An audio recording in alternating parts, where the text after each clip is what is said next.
This space object ate planets. Wait, what? But also, this space object is over 4,800 light years from us and is moving away from us at 4.7 kilometers per second. But that's not all. The space object in question, by the way, is C59, also known as the Ghost of Jupiter. It is a planetary nebula, and I have two images. First, on the left, I have an AI denoised image, and on the right, I have the original image.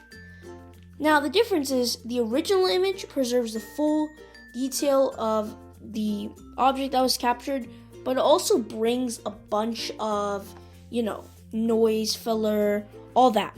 The AI denoised image uses software to remove unnecessary parts. This may mean accidentally removing detail that wasn't supposed to be removed, and the output could be worse or better than the original image depending on the original quality of the image and how good the job is.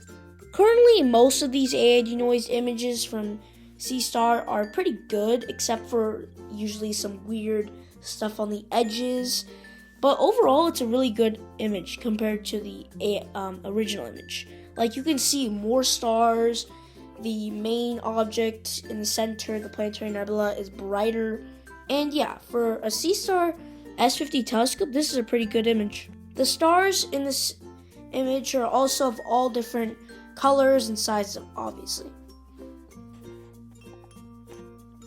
C59 is about 10,000 years old, so its gas is still close to the white dwarf. It is also about 1,400 light years from us, well, times 4 of course, and it has a 7.8 apparent magnitude. The star inside C59 is about 11. C59 is moving away from us at about 4.7 kilometers per second, and it is about 1341.922 plus or minus 90.3978 parsecs from us. Now, there isn't an exact iron to hydrogen ratio for this object. We do know that its surface temperature is about 6,800 Kelvin and 4.6 for the gravity. Now, this is pretty unnormal, right? Because here's the thing, normal stars like 4.4 for the surface gravity and like maybe 60,000 Kelvin, but not really anymore. So the reason for this is because obviously this star is a white dwarf, right? Okay, but wait, then why does it have a spectral class of O? Well, we'll discover that later. Don't worry. The parallax measurement is about 0.7452 plus or minus 0.0502, which is used for the distance measurement earlier. Oh yeah, and the RA is about 10 hours, 24 minutes, 46.1335521.792 seconds, about 156.2 degrees, changing by 4.557 milliarc seconds per year to the left. The declination is negative 18 degrees, negative 38 arc minutes, negative 32.296.87792 arc seconds. So negative 18.64 degrees approximately. Changing by 0.66 milliarc seconds up. Don't ask why I struggle with the pronunciation. Margin of error is about 0.113 and 0.105. Now, let's recall what a planetary nebula is. Now, when a star less than 8 times the mass of their sun expands its outer layers because, it expands into a red giant, those outer layers shave off, and you are left with what is essentially a white dwarf. And the white dwarf excites the layers of gas, and so that makes the gas glow. In order for a star to be a white dwarf, all its layers must be completely gone. However, this is not the case for the Ghost of Jupiter.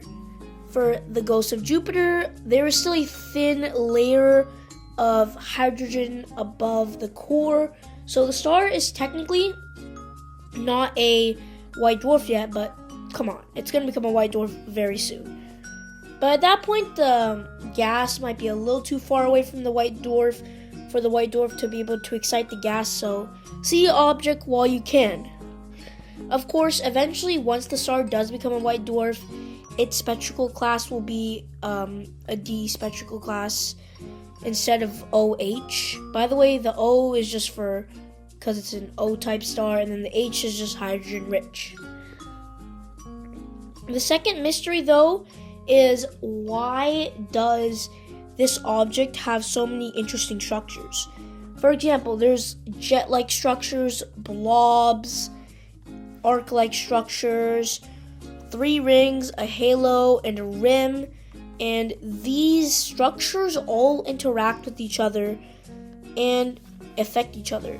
Based on measurements as well, we know that this planetary nebula is basically just a core surrounded by both ionized and normal gas. Temperature rankings in the nebula follow sulfur, nitrogen, hydrogen, and finally helium. But why do these structures exist? Well, it's actually because of planets. Whenever I said in the beginning of the video that this star eats planets, well, basically what I meant by that is that when a star expands, it kind of eats the planets, it gobbles up the planets, and the planets spin inside the star, shaping the star and thus shaping the outer layer's direction, which is why planetary nebulas aren't just bubbles, because they would be bubbles if this wasn't the case. So yeah, NGC 3242, by the way, this is another name for C59, ate some planets and was also probably affected by a low-mass star orbiting it to create these jet-like structures and its unique shape. So yeah, here are the sources I used. Here's an external image I found.